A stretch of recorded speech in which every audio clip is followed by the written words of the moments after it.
Ishee kana dhaggeeffadha. Mata duree keenya wajjin waan deemuuf fedee dhufee sirba jaal makkoo billii kana walola miti qawwee nuun dadhabee jiran. Munni seesees bilisiginnaanis kaafaanis waliin ta'uun walola waraana bilisummaa Oromoo irratti oofaa jiraniif deebii qaba wanta ta'eef ajandaa keenya wajjin wal ilaallatu ishee kana dhaggeeffadha. Waraanni bilisummaa Oromoo deentaa dhuunfaa miti sabaaf jira dirree qabsoo. Sarratti garuu abbaan barbaadde gadi baatee sagaagalummaa siyaasaa yookaan maqa balleessii gochuu hin dandeessu. Walolaa miti qawweedhaan hin dadhabani. Isa kana bal'inaan irraa dubbannaa gantootaaf fakkeessitoota coba qabsoo bilisummaa Oromoo munna seesee obbo Daawit Ibsaatiin hoogganamu cubbuu ganamaa galgalan nan qaaqee Finfinnee ta'an diraamaa jechaa jiran kana Oromootti muraaf booddeetti hin deebinu. Dhaggeeffadhaa as keessa jira deebiinsa. Biraangaa ilmaan kaafaa ilmaan Itoophiyaa ijoollee qadiidaa wannabee abdii kutannaarra jiru waan ta'eef walola kana caalaa dhufaatti jira jabaadhaa warri qabsoo haqaarra jirtan. Waloltuu saleellee gadi qabachiisna boqoore. Waloltuu nyaam maaloo waliin taate waraana bilisummaa Oromoo maqa balleessiif shira isin itti jirtan abadan itti milkaa'uu hin dandeessan. Jaallattoonnii fi hawwitoonni bilisummaaf walabummaa Oromiyaatti amantan argitaniitu taatee gidduu kana ta'aa jiru. Sana gara dabarsuuf waloltuun keessaa balaan ajandaa garaagaraa fiddus Oromoon boquu gadi qabatu tokko hin jiru. Waloltuu isin ilaalilla nafxinyaa waboota leela. Waloltuu miidiyaa irratti diraamaa hojjettu immoo ganamaa galgala jala buuneeti. Isin biraan keenya wanta ta'eef har'a bukoo isaanii ammas isinii baasna maaliif ajandaan kun maaliif kenname isa jedhus amma danda'ame bal'inaan kaasuun barbaada. Dhaggeeffadhaa. Waraanni bilisummaa Oromoo faayidaa dhuunfaatiin miti saba isaatiif jireetti kan inni dirree qabsoo jiru. Makka balleessiin kun har'a miti. Har'a sababii sooshaal miidiyaan jiruuf dafee balbalaa akka addunyaatti mul'ata malee durii ka'ee jira eeguma inni bu'uureffamee ka'ee waan qulqulluu kana oqqee isaaniitti faallachuuf oqqee isaaniitti laaquuf har'a garuu maal bofa afaa jalaa yookaan obbo Daawit Ibsaa fa'aa diraamaa isaaniitu ifa galaa dhufaa jira uummataaf. Isa kana uummati sirriitti beekuu qaba. Gadi fageessinee irraa dubbanna waan ta'eef nuyi nama waaqessinu bara. Waaqa jiraataa waaqessina. Kaayyoo immoo kaayyoo jala deemna. Nama dhuunfaa jala hin deemnu. Warri isa waaqessitu siidaa mana kee keessa kaadhuutti toshadhuu waaqessi. Garuu toshaa qabsoo bilisummaa Oromoo qulqulleessina nuti. Ijoollee Waaqayyoo toshitoota lafarraa balleessiti waan ta'eef hin qulqulleessina nuti. Itti fufi jaalmakko hin teettatti nama sin nageenye malee.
Isheen dhumaa kun ergaa guddaa qabdi. Ishee kana keessaa kutadhaas kaadhaa. Woboon maal akka fakkaatuu fi ololtuun durumayyuu akka jirtu jira beekamaadha kuni. Garuu bara teekinooloojii kana keessaa fakkeessitoonnii fi qindeessitoonni maadhiin ijoollee qadiidaa wannabee horteen dachaasaa wiirtuu fa'aa diraamaa isaan hojjechaa jiran keessaa falaan isa kana sirraa isinitti tuttunnaa abadan shirri qabsoo bilisummaa Oromoo booddeetti isa deebisuudhaan sadarkaa sanarra hin jiru. dhaggeeffadha ergaa xumuraati isheen kun as keessa kan jettu isa booddee mata duree keenya wajjin wal fakkaataa fi irra deddeebisee isin dhageessisee itti fufa. Makkiyyee itti fumeeti.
Yoo yaa kan jettu dhaggeeffattootaa fi daawwattoota mucaa namaa ilma abbaa caalii yookaan xiinxalaa bilaashaa nagaan kiyya bakka jirtan maratti sinaa ga'u nagaa kottaan suuraan egaa akkuma argitanii mata duree irratti isinii barreessee jira.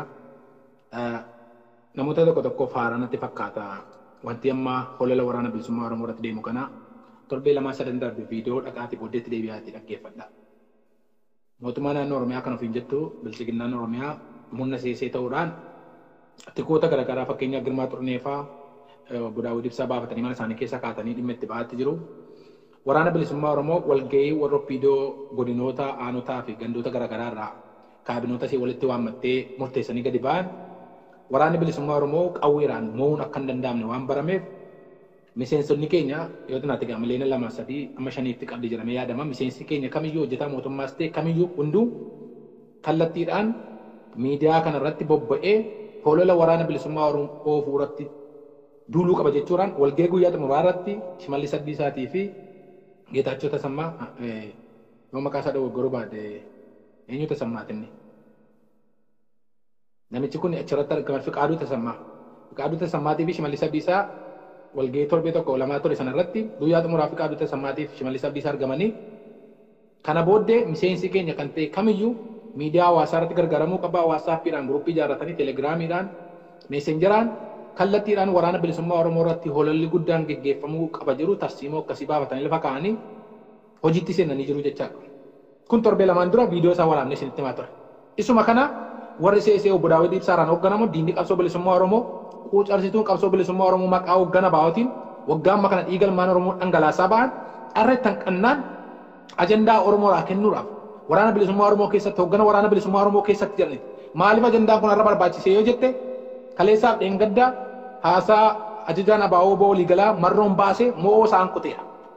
Silumayyuu goobachaatti jiru qarqara boollaa dhaabbatanii holola qaraatti jiru sharrii qaraatti jiru inni kun waan dudda isaanii isaan kuteef dirqama wanta kana gara dabarsuuf ajandaa baasuutu isaan barbaachisa. Nagatina hortee dachaasaa wiirtuufaati tokkoffaa irratti uummata Oromoo kan burjaajessaa jiru qabadaalaa gurbattii kanas gaaddisaa wiirtuu kan jedhamtu qabi suuraa si kaa'e warri si gargaara.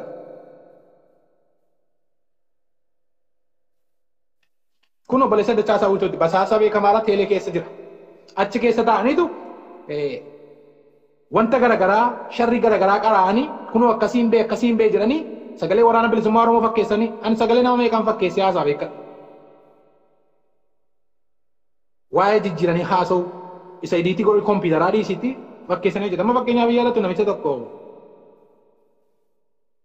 miidiyaa ONN jedhamu tokkorraatu dubbii dubbisa yaadatu jedhee yaada isin iyyuu beektu maqaa namicha kana maqaa isaan beekan. Amma namichi sun akkanatti oduu dubbisu ani isinii dubbisuu nan danda'a. Namicha sana fakkaadhee jecha tomma fuulaan ani mul'adhu ta'e namicha sana takka jedhee dubbisaa jira jetta. Si yaadachiisuu xinnoo see sagalee namaa fakkeessanii waa gochuun akka danda'amu dandeettii isaa jecha uumamaan rabbi nuu kenneera. Yaadatu namicha tokko ONN irra kan jiru maqaan isaa hin dagadhe warri maqaa isaa beektan barreessaa. Sagalee isaanii si yaadachiisaa mee maqaa isaa barreessaa jiru. ONN irraa odoo guyyaa irraa jenna geessina oduu faananii abaloote. Ayya duree munna seesee kan ta'e obbo Daawwid Ibsaa shiraan qaaqoosaa itti fufee jiraanii. Gullallee keessa taa'uudhaan Misiraaq Tasfaayee kan jedhamtu dhimma ba'uudhaan uummata Oromoo dogoggorsaa jiraachuu isaa keessa beektonnii fi sabboontonni gabaasanii jiranii. Namichi tokko beektu akka jiree akkanii dubbatu. Utuun sagalee kana waraabee gallakkisee namicha takka jiree waraabaa jiraa jettechaa. Kanaafuu akkasitti dhimma ba'anii mucaa ammaa kanachaa gaaddisaa wiirtuu yookaan obboleessa dachaasaa wiirtuuti. Teelee keessaa hojjete jechaadha biyya. Tikaa mootummaa federaalaa hojii warra hojjetanidha. Amma akkasitti dhimma ba'anii ajandaa garaagaraa uumanii sagalee garaagaraa fidaniitu diraamaa jiru. Fakkeenyaaf amma dheengaddaa waa'ee dhimma ishee kana xinnoo rukuteen darbuu barbaada. Dhimma hooggantoota waraana bilisummaa Oromoo zoonii giddu galeessaatu kunoo zoonii kibbaa hojii warra zoonii lixaa hojii marra hojii wal dura dhaabbachaa jiru jedhanii balballoomsanii badaa harkaa bitamuu dide. Isarra utaalanii dhufan immoo har'aa maal jiran waraana bilisummaa Oromooti ijoollee miseensa waraana bilisummaa Oromooti abaloo jedhanii suuraa wajjinitu baasan. Mee Oromoo gaaffii tokkoon isin gaafadha. Engaddaa sagalee haqaa irratti peejiin obbo Daawwid Ibsaa gaafa gadi ba'ee barreessan maal jedhanii barreessaa turan obbo Daawwid. Moo'iboon Baqqalaa wajjinii miseensa waraana bilisummaa Oromoo tokko ture. Innis rukutameeraa jiran. Meerre reeffi isaa inni rukutame kun reeffi mucaa kana eessa jira jedhamee gaafa gaafatamu akka odeeffannoon hin baaneef fuudhanii badanii isaa. Har'a immoo dhufanii waraanatu rukutee ijoollee waraanaatu rukutee jedhu. Eega rukutee fuudhee deeme. Miseensa waraanaa eega rukute. Miseensi waraanaa maaliif rukutame? Eenyutu rukute? Argite haasaamti isaanii akka inni wal faalleessu sarara kanaa wajjin. Haasaama irraa keessaa waan tokko na dhibe beektu. Mee dhaggeeffadhaa isii kanas sinii kaa'eera. Dhaggeeffadhu yaa Oromoo. Anggaran doko. Como yo me kan anggaran doko, sabe kan jowo ya kok nek gunane. Mau tuh deh. Dua bicara begitu di male di male pada mana pak? Wasa jadi mana pun dia ada baru di sini. Argitan nila asirratti gaafa idiitii goota waan isin jalaan qatanii isinitti hima. Gara fuulduraatti ammas waan akkasii gaafa fakkeessitanii xuruutti akka namaa qulqullaa'u maal jedhu ammas irratti waan ijoolleen rukutan fakkaataa. Asii ijoolleetu rukute ijoolleetu ajjeesee jedhaniitu sagalee isaanii baasaatti jiru. Achuma keessatti dhaqee maal jedha dhaggeeffadhaa irra deebi'aati. Namni keenya see baay'ee wama tokko butteetu ajandaa gochuu barbaadde. Fakkeessitoota guuteera beektaa warra amma qabsoo bilisummaa Oromoo deeggara waraana bilisummaa Oromoo abaaboo boon deeggara jettus fakkeessitoota achirratti dhibbee rukuttes lafuma bishaate falfalachuu. Boqqolloo beektu. Isan bishaanni bisheessuuf jireen isa bishaate gubee jiran. Boqqolloo nama gaafa gar tokko bishaatee gar tokko wannoo ta'u gaafa gidduuraa bukoo argiteetti geessitu inni bishaateen gubata. Ishee sana bisheessuu gaafa irrattu jecha. Amma baay'een namoota yoo gabaan achirraa waan hojjete fakkaatee hordoftoota danuu qabaatan achirratti dhaqee koomentii kenna. Dhugaa wajjin dhaabbadhu. Koomentiin kan si jiraachisu dhugaa si jiraachisa. Daboon barbaadu nuti. Dhaggeeffadhaa isa kanarra deebi'aati. Waama isaan jedhanii fidan keessatti tokko sagalee haqaa irratti jecha isaanii jalaa haalleessaa.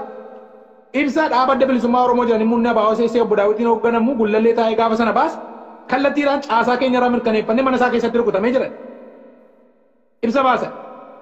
Utuu mucaan hin wareegamin jecha utuu eenyuun nageen isaantu gadi baase. Har'a immoo waraanatu ajjeese ijoollee waraanaa ergamtuu magaalaa keessa jirtu ajjeese jedhanii suuraa waraanaa fakkeessanii akkasitti baasan.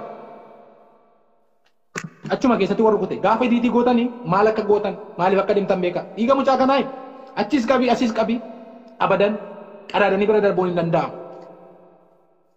Dubbiin akka sotuu beekanii sama kana caaluu kana qadaadanii jiranii isa kana isinitti fakkaate obbo Daawwit harka keessan irraa barbaannanitti. Dhiiga Moo'iboon Baqqalaa garee isin ijaarrattanii finxaaleeyyii qadiidaa wannabe ijoollee qadiidaa wannabe hortee obbo Wiirtuu keessaa balaa wal ijaaranii dhiiga ilmaan Oromoo dhangalaasaa as galagashtanii diraamaa nan daamtu dhaggeeffadhaa Oromoo. Fakkaataa fi ta'een gargar. Fakkaataan shakkiira jechaadha.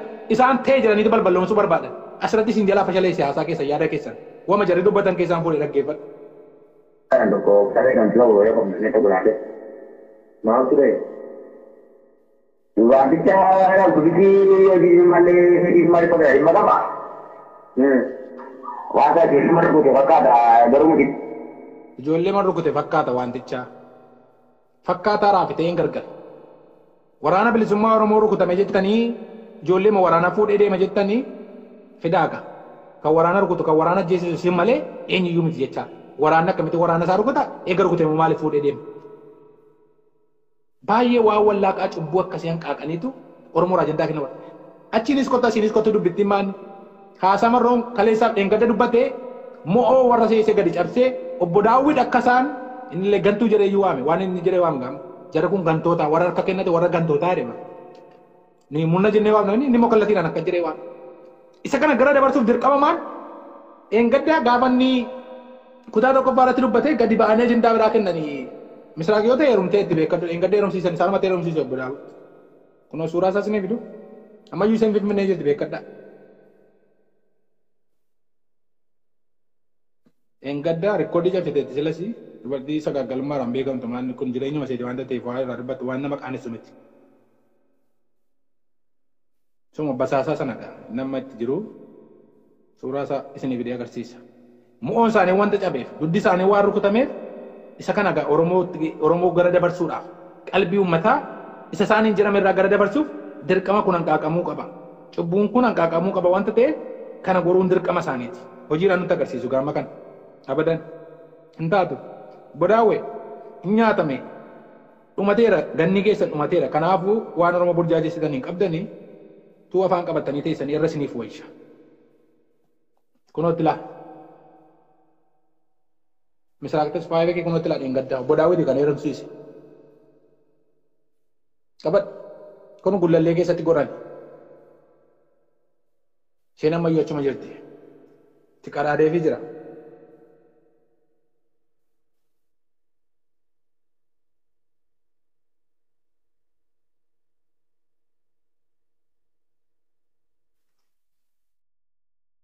Seema kana isheen amma qadaaddattee jirtu. Kanaaf amma dubbii shira qabsoo bilisummaa Oromoo irra cubbuu isaan hanqaaqan kana waan inni tokko lamaan eenyummaa isaanii seccee Oromootti agarsiise maal akka fakkaatu dhimma karaa nagaatiin hin galle walii galtee qabna jedhanii Oromoo ittiin gurra duuchaa turan sobaa kijibdoota afuuftoota jarri kun jedhee waan inni isaan saaxileef isa kana maal gochuu barbaadan jarri kun jecha uummata ittiin gara dabarsuuf ajandaa ittiin gara dabarsuuf kan hanqaaqan abadan darbuu hin danda'u beekadha. Barreeffama keessattuu wal dhiita, haasaa keessattuu wal dhiita, abadan shiraan beekamu raban. Hojii isaanii tokkoffaarra beekatu, hojii shiraatiin beekamu isaan.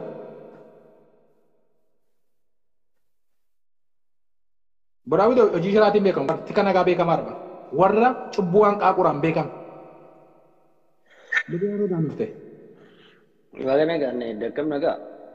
Jirra jirtu. Jirra kunoo. Gaamne yeroo gidduu darbe xiinxalaa turte gaa abbaa gaaffii gaafachuu dandeenyatiin na gaafadhanis hin gaafadha waltajjiin banaaraa abbaan barbaade irratti hirmaatu dheengaddaa ofuma isaaniitti caasaa keenya mirkaneeffatee jedhani. Har'a immoo sagaleera jedhanii fidanii sagaleema kana keessa immoo maal jedhaa ijoollee keenya rukute fakkaataa jiran beektaa gaaffii diitii godhanii irraanfatan fakkaata seeqan. Ijoollee waraanatti ajjeese jedhanii uummatatti himuu barbaadu yookaan ijoollee magaalaa keessa jirtu ajjeeseera maqaa dhadhaanii jechaadha. Garuu immoo fakkaataa jira achuma keessatti immoo. Mee sirratti yaada maalii qabdi? Jalqaba caasaa keenya mirkaneeffate mana keessatti rukutamee jiran takka turanii immoo gadi ba'anii bakkeetti rukutamee jiran. Woboon tokko wajjiniin rukutamee jiran. Woboon immoo achi buutee isaa dhabame rukutamee ciisaa jira. Akka nama asoosama barreessutti hin argita waan namichi suni bilbila gochubaa ture mucaa xinnoora amma modellaarra dhaabbatee ilaala waa meeqatu jira. Mee sirratti yaada maalii qabdi? Galatoom isa kana jalqaba maal se'anii Lal jarri kun wanti isaan hojjetan yeroo baay'ee shira dadhabduudha. Yeroo baay'een isaan amma gadi ba'anii xaxan kun wanna keessatti xaxanutu gadi baasanii baay'ee ulfaataa ture. Garuu wanti isaan gadi baasanii xaxan kun yeroo baay'ee isaanuma deebisee kuffisa. Akkami seete sana kan isaan godhanii fi tokko uummata burjaajessuuf waan baay'ee godhan jalqabuma. Waan san jalaa dhokachuudhaa fi boolla baay'ee qotatanii boolla isaan qotachuu yaalan keessaa tokko maalidhaa peejii dhaabaa sanatti fayyadamanii ibsa baasuudhaa sana duukaa buunee nutis immoo waan sana peejii dhaabaa sana iyyuu haqumatti isaan of hobsiisee nan gadi baanii odeessan jennee jala buunee gatii isaan saaxillee fi amma immoo fala biraa faluu yaalanii jechuudha. Isa kana yaalanii deebi'anii. Asuma keessattuu wanti sii galuu qabu sagaleen haasa'ame suni nama callisee bilbila walii bilbilu miti normaalii. Ittuma yaadamee waraabame sagalechi. Yaadatta ta'e sagaleen haasa'ame sun eenyu sagalee gaafa hangaasaanii memmeeyoo yaadatta ta'e deebistee daalwandeessaa hangaasaanii waraana keessaa odeeffannoo qaqqabe jedhee sagalee dhageessaa ture yaadatta waggaa tokko dura. Namni sun nama sanadha. Siigala nama sana garuu ammoo sirriitti qulqulleeffachuudhaa fi namoota isaan naqamtee keessaaf maqaadhaan baluu sana qabtee maal jedhan maqaadhaan sana qulqulleessuun ni danda'ama ture. Haqa taanaan jechuudha. Argiteetta yoo ta'e sagalichi nama gaafa sanaati dubbichi maal sagalee nama adda baastee beektaa jechuudha. Nama gaafa sana shirata ta'e irratti waan akka kanaatti yaadanii hojjetan. Inni kun salphaadha.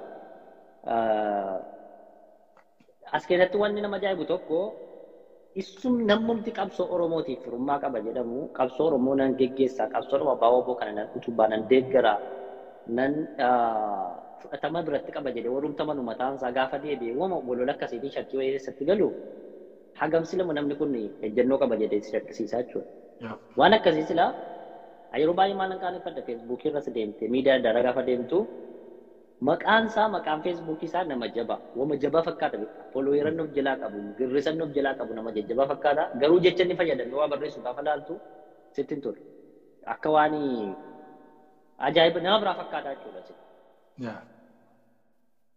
Amma odeeffamu kun waan haaraa shiraan hojjetamee deemamu malee abaawaboon qaama akka kanatti hin deemne nama nagaa ajjeesee kee bilbilaan odeessee walitti himatu qabu.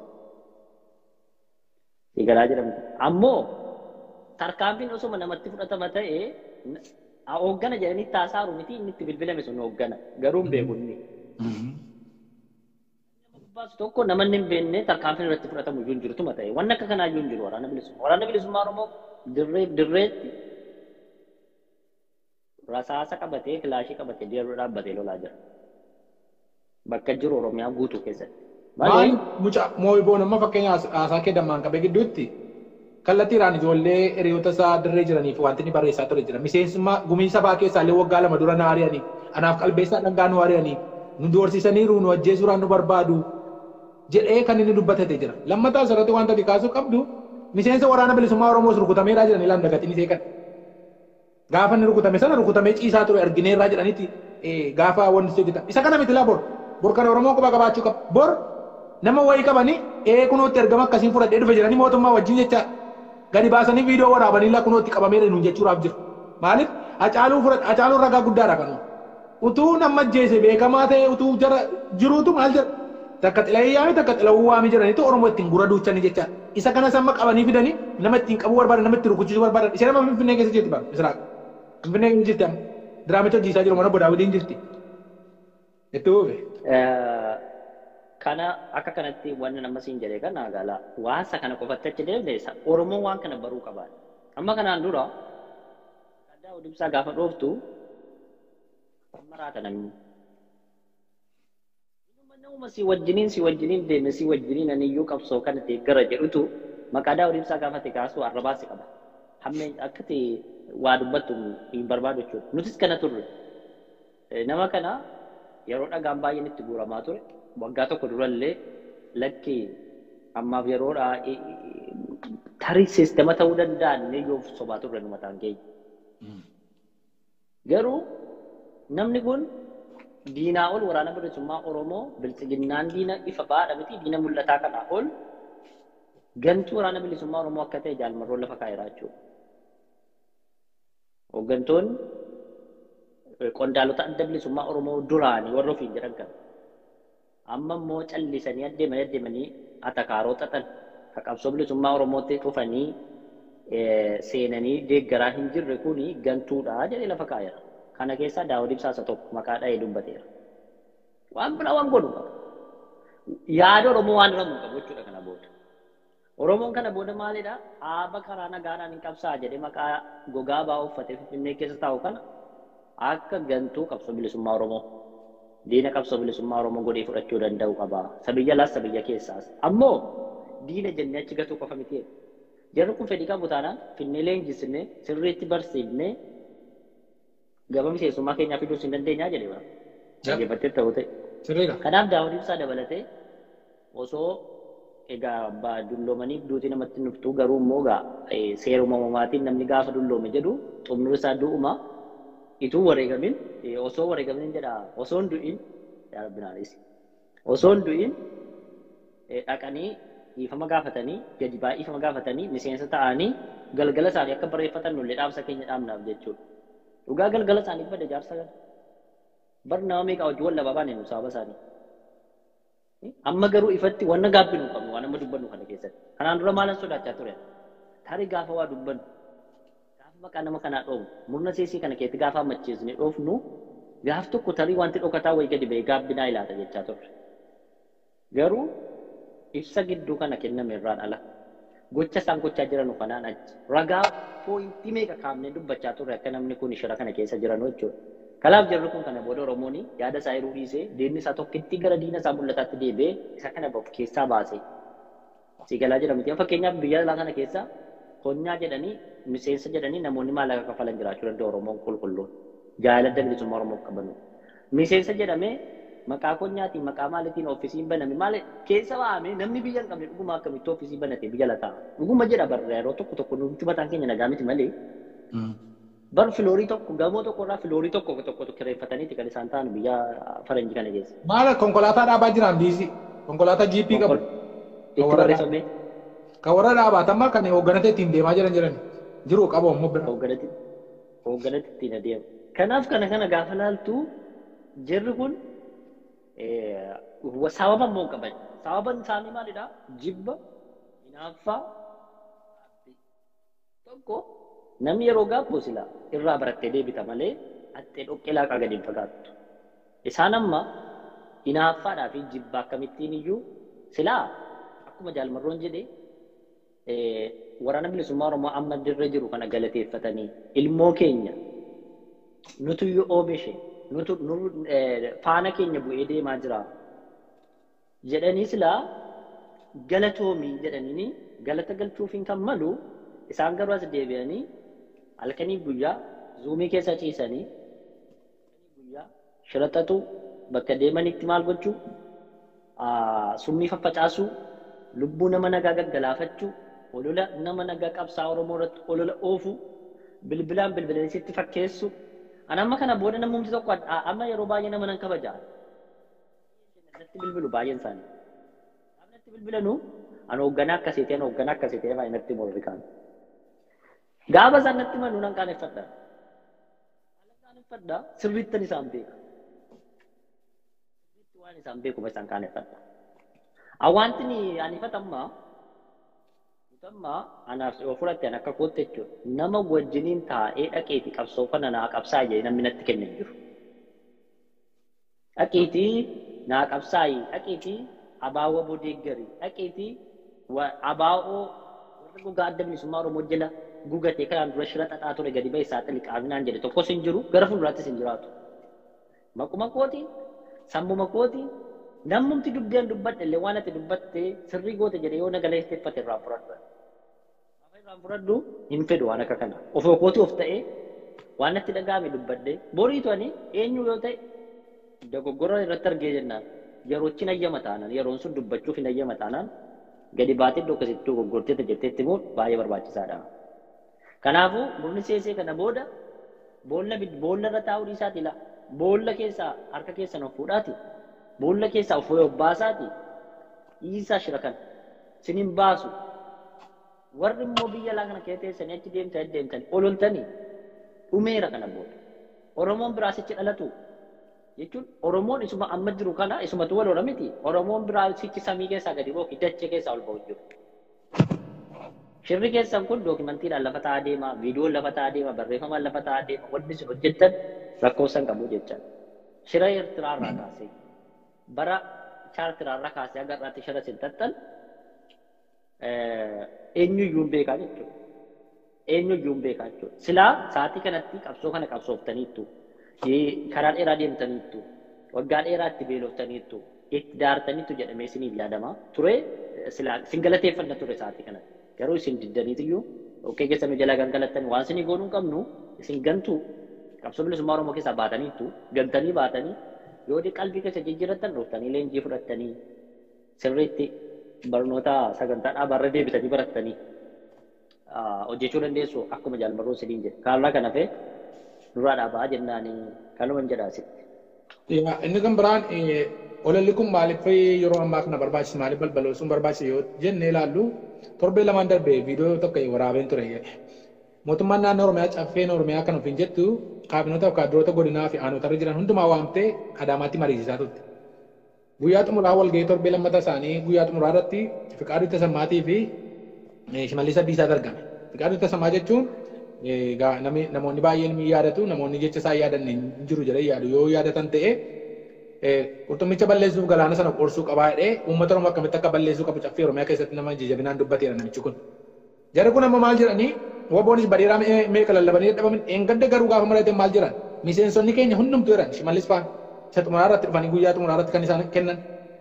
Deeggartoonni keenya hundumtuun miidiyaa hawaasaa irratti gadi ba'uudhaan guruppii garaagaraa of ijaaruudhaan telegiraamaan feesbuukiidhaan gadi ba'amee tiktookii keessatti irratti duulamuu qaba. Waraanni bilisummaa Oromoo qawweedhaan baduu hin dandeenye. Dirqama olola maqaa balleessuu qabnaa jedhaniitu tarsiimoo kaa'atanii ka'anii jechaadha. Argite jalqaba jarrachi godhan iyyuu malee seeshaneetti jirti. Ganamaa galgala maqaa waraana bilisummaa Oromoo balleessuudhaa fi pilaanii mootummaan baasii gara isaanii har'a eenyuun dhaadessaa jira dubartii kana. Waa'ee isee yoo ta'e beekamaadha. Qubee maqaa isee beekteen barreessitu isa kan biraa barreessuu dhiisi. Namoonni tokko tokko amma misraaqitti quba qabu beekan. Misraaqtu kana goraa jira. Misraaqiin miti bara. Daawuduma mataa isaatu akka gochaatti jiru. Isaan mataa isaati eenyu miti kun. Isaaniif dooktaroota warras biyya bakkee jiran warra suufii lollaatanii mootummaa ce'umsaatiin biyyatti galaa turan. Warra jijjiirama jedhee micciirama sana dhaqee Oromoo irratti fe'ee deebi'e. Gaafa immoo dubbiin ammaatti immoo fiigee fees ta'e qondaala dheengadduma kunoo sagalee isaa dheengadda dhageessiseera. Siifin erga dhaga'uuf jirta. Zuumii keessatti torbee lamaan darbe obbo Daawud mataan isaanii dhufanii zuumiidhaan mariisisaniiru. Waraanni kun eessa ga'uu hin danda'u qawwee duwwaadhaan waan tokko fiduu hin danda'anii jedhan. Isa kana fuudhanii balballoomsu. Pilaanii mootummaan isaanii piippiin baafate gaafa muni warra seesii irraa dubbannu namni akka waan qaama garaagaraatti ilaala mootummaa wajjin. Ergamtuu mootummaati isaan gantoota. Waggaa afur baranaatti kan nuyi dubbachaa ture waa'ee jara kanaa beekan. Ittiin qaanuun viidiyoo tokko dogoggoraa waraabee jechaa jiru ammarraatti. Marroon haasaaman kanaan dura dubbadhee dhufee naa dhugoomsaa ture beeku. Namni qaraadee darbaa ture gaafa nuyi dubbachaa ture. Eenyu gadi ba'ee dubbachaa ture anaaf sirraa kana miidiyaa kana irratti waa'ee jara kana. Bulee kee namaa gala wantichi. Arras isa mootummaan piippii baafatee waraana qawween dadhabneera ololaan itti deemna jedhe ta'ee jedhamee baasan. Isa kana akkamitti ilaalta?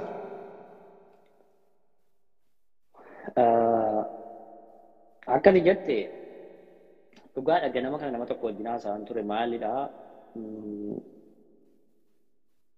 Waraanni bilisummaa Oromoo amma jiru kuni qawweedhaan tasuma baduu hin danda'u. Qawweedhaan baduu akka hin dandeenye eenyullee jala muree bareera. Yoo danda'anii isaan baafatanii deemanu diinni keessaas diinni alaas Oromoon cabsuu waan jedhu sana. Olola isa sanatti fayyadamanii cabsuuf yaalu. Garuu isa kana irratti jarri kun ololli maaliif barbaachisee ka jetteefi ilaal isuma jalqaba jenne sanarraa madda tokkoffaa gaabbee inaaffa ma'anan taane wanti biraa tokko hin jiru. Maaliifanii akka kanattiin Oromiyaa keessatti waggaa 20 bakka addunyaa kee gammoojjii Eertiraa keessa taa'ee maallaquma diyaaspooraa nyaachaa ba'e. Namni kun garuu deeggarsa namaa baay'ee osoo hin qabne Oromoodhuma qofa sochoosee waggaa 4 kana keessatti waraana akka kana sodaachisaa ta'e akkamiin ijaaruu danda'e hinaaffa. Lammanni isaa inni isaan amma Daawud Ibsaa dabalatee waraanni kunii bakka ga'u qabu waraana qofaan jedhe waan namatti himu qabu. Maal si galche? Maalti isa galche? Maalti isa galche? Waraana bilisummaa Oromoo maquma isaa dha'u maalti isa galche? Adeebeera miti. Waraana bilisummaa Oromoo wajjin ofii isaatii himatee mallatteessee adda ba'e. Maalti isa galche? Hayyee waggaa 20 dippiloomaasii isaan hojjetaa ba'an meessa ga'e. Maali bu'aan buuse Oromoodha? Maal hojjetaa turan immoo? Ogummaa dippiloomaasii eenyu kan qabu? Maal hojjetan? Tarii tiishartii maxxansanii tiishartii Chaayinaatti dhaqanii faabrikaa Chaayinaatti maxxansanii fidanii Ameerikaa keessa raabsoo teessuun biizinasii jedhama malee dippiloomaasiin jedhamu. Maqaa isaa akka sirreeffatanuuf. Kunoo laaqa lama akka kanaafaa laakan jiraate laaku. Adda bilisummaa Oromoo qalama akkasii faabrikeetti godhanii fidanii daldaluu yoo ta'e Akkanas dara gurgurata. Isaantu gurgurata. Kun waan akkasiifaa. Waan akkasiifaa yoo ta'e kun biizinasii jedhama malee dippiloomaasii hin jedhamu. Waan isaan sirreeffachuu qaban. Biizinasiidhaan itti beeku. Haqanii Ugaandaa keessatti hoteela ijaaranii hoteela dhaabanii achitti daldalu. Daldala gaggeessu yoo ta'e biizinasii jedhama malee dippiloomaasiin jedhamu maqaatu wal qaxee natti fakkaata. Waraanni bilisummaa Oromoo amma wanti inni gaggeessaa hin jirre biizinasii qofa. Biizinasii gaggeessaa hin jiru. Gamoo ijaaree daldala keessatti gaggeessu hin qabu. Bashannana irbaata waboo irbaata maalii jedhee walii gad akkuma jaalmarroon jedhee biyyarra deemee wanta inni qopheessu hin jiru. Tarii isa kana yoo komatan dhugaa qabu waraanni bilisummaa Oromoo biizinasii gaggeessaa hin jiru. Dippiloomaasii garuu eenyu walitti gaggeessaa jira. Kompeetii walitti godhu immoo garaagarummaa du'aaf jiraatu gidduu jira. Warra kaleessa qondaala dhaaba kanaa ofiin jedhaa ture keessa isaan kan isaan beekan an dhugaa dubbachuu fi waa'ee isaanii kana gaafa dubbatu qaaneffadha bara. Ammaanan see beekta fakkeenya tokko yeroo darbeessii kaaseera.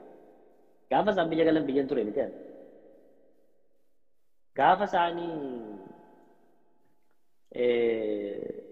sharaa minxaafii diimaan hafamee fi naqamtee keessatti simataman kana uummanni keenya wallaahi ayyi uummata Oromoo. Waan uummata Oromoo eegaa ture waan nuti argine ajaa'ibaa nuti ta'e bara. Gaaroon turanii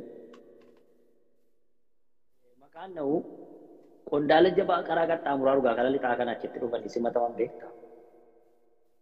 Achitti gaafa dhufanii simatamanuu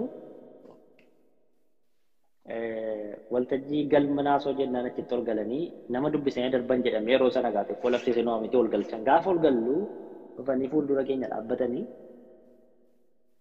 dhugaan siin jedha daqiiqa 3 tartiibaan haasa'uu nama hin dandeenyedha. An maalan siyaa ture beekta tarii jirri kun bosona keessatti miidhamanii dhufanii an bosonaa dhufuun see bara. Anan immoo jedhu haasaa isaanii keessa ingiliffii wordiin isheen ijjeessee wordiin ijjeessaa tokko keessa jirti beekta. Maal jirri kun jajjaboo ati barnootas qabu jedhee yaada beekte. Kan booda gaafa laalee jedhu baay'een qaaneffadde. An gaafuma sana nabdii irraa godhatte. Maaliif dhugaa dubbachuu fi ga'umsa takka hin qaban. Ga'umsi isaanii taa'anii shira xaxanii laallee balaa ishee akka masraal tasfaa himaadhaan kana fa'aa namatti ergu. Nama akka kana namatti erguudha jechuudha. Haqanii gadi baaniitti nama walii wal dha'u, nama arrabsu, nama xiqqeessu, qabsaa'aa Oromoo abdii kutachiisu, nama aamilee cabsanii manatti deebisu, nama jabaa isaan bira darbuu dhufe tokko dhaahanii gad deebisu. Nama waa tokko lafatti kenna laa. Wanti nuti gaabbinu tokko jira bara. Maalan gaabba beektaa? Taa'ee danda'an Madiina keessa jira miti eeggadda dubbadheera. Akka itti matu wallaalee bakka itti matutu dogoggora yeroo himatetu dogoggora malee himachuu wallaalee malee. Maaluma galchuu kana gaafa natti deebi'ee ilaalu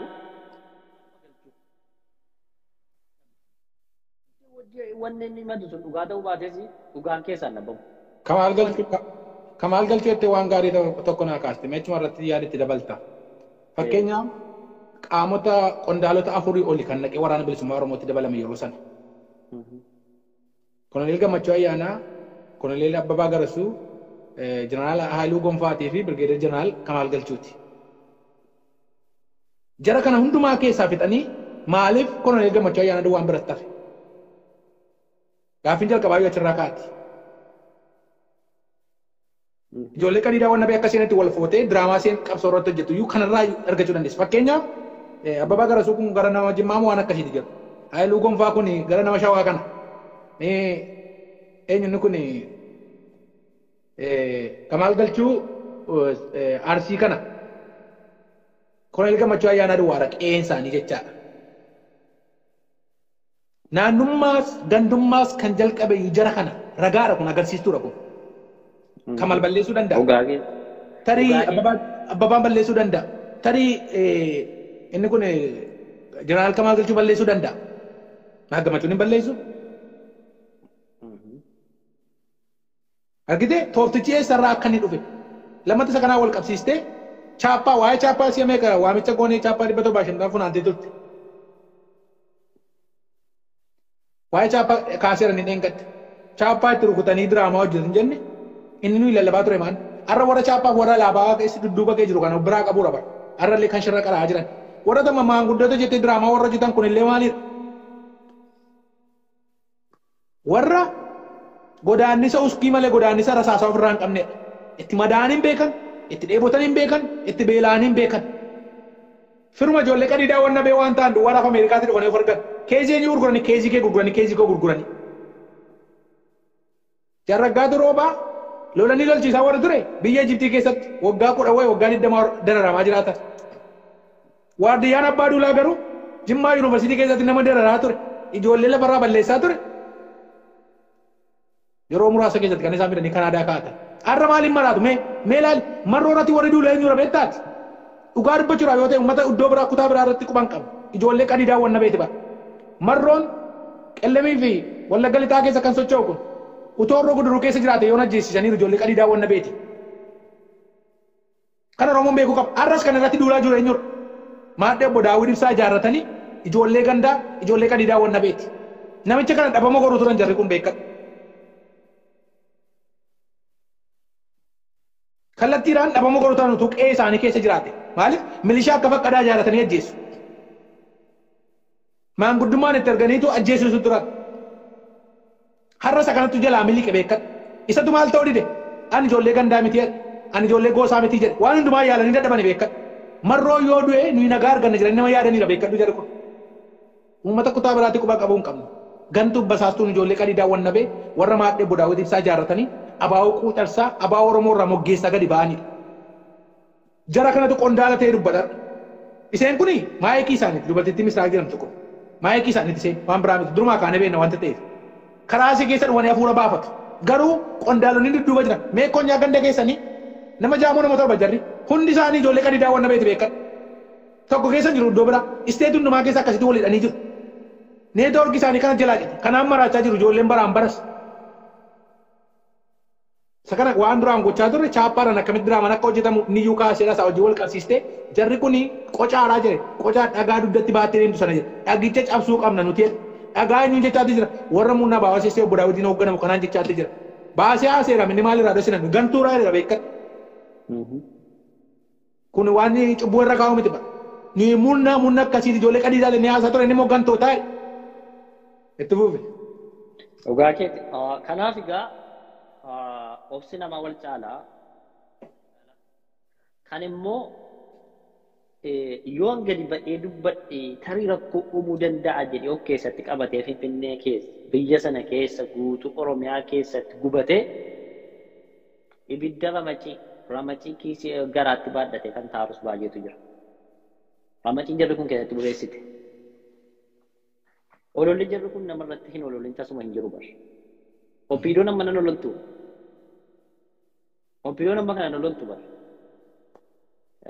Kanaaf jabaa akka jaalmarroo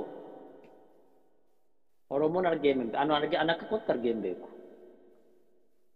Nama qabatamaan lolee lolchiisee sirriitti dippiloomaasii dhamus hojjetee waan hunda hojjetee Oromoo utubee maqaa Oromoo ol qabee har'a ga'e an Oromoo keessatti hin argine. Adda baasee egzaajireetu gochuu miti hojjuma isaan dubbachaa jiraachuu. Garuu jarri kun qondaalota isaaniitti yoo kaaste yoo bakka Daawud ga'e Daawudiin fuudhameetiyyuu samiirra baafama. Yoo bakka marroo ga'e aboo nama dhuunfaa dhiisii kaayyoo jala hiriiriin jedhu. Bakka waa'ee marroo kaastee jaal marroon akkasii jijjiirama fideera qabsoo kana keessatti baay'ee jijjiirama ajaa'ibsiisaa amanuu nama rakkisu fidee yoo jetteeni no siin jedhu maalina nuti kaayyoo jala deemuu qabna marroon boru wareegamuu danda'a siin jedhu.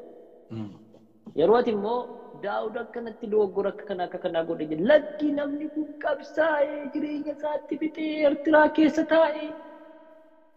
Kan dhugaa rabbi dubbachuuf taanaani yeroo darbe dubbadhee ture. Namoonni baay'ee nama ijoolleen qeerroota akka laa'umaa tokko Finfinnee keessa wal geessee kan nama tuttutu tokko jirti. Daawudiin maalidhaa jedhu. Osoo obbo Daawud afaan qabatanii taa'anii qaljanii taa'anii silaa waayyuun dubbannu turre. Obbo Daawudiin qofa osoo hin taane guutummaan miseensa isaan jalattoo wal qindeessee biyya laaga biyya keessaatti baanneeffatee taa'u kun fayyaansaa umaatii uummata horroo guduruutiif sadarkaa tokkoffaatti gaafatamummaa kan fudhachuu qabu isaanii jechaa turre. Maaliif iyyuu isaan goone sababaa wajjin lafa keenya.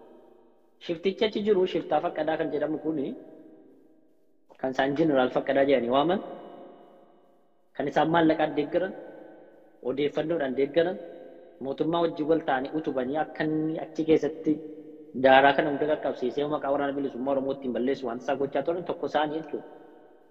Afaaniin himachaa ture ragaadhaan lafa jiraachuu. Eemmoo otoo isaan miti kan jedhu yoo jiraate